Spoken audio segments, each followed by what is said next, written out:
It is spring break time when college students take off for a little R&R in the sun. And there's been so much talk over the last couple of years about drug-related violence in parts of Mexico, yet it remains a major destination with many kids headed to the beaches of Cancun. And as Janet Shamlian tells us, authorities there are going all out to keep them safe.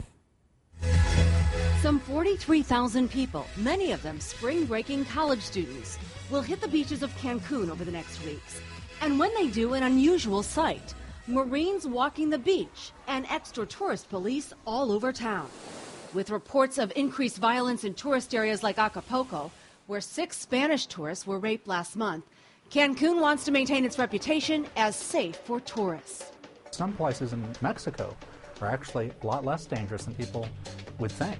It's about how you travel to places. And the places that people go to in Mexico, like Cancun, are of the safest places in the country. The Cancun Convention and Visitors Bureau says none of its visitors were victims of violent crimes last year.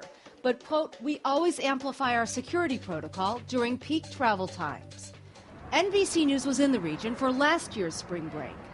Cancun Chief of Tourist Police says it's an all-out effort to keep the area safe. Spring breakers will be totally protected now that we have implemented various initiatives for their safety. Other popular Mexico destinations have had reports of increasing violence. In spots like Acapulco, visitors are advised not to venture outside the tourist zone. There have been a huge increase in the last 5 or 6 years of drug-related deaths in Mexico.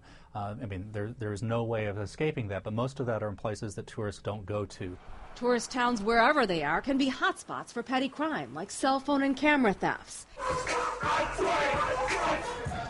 And generally, experts say, spring breakers are more likely to be hurt after overindulging than from being a crime victim.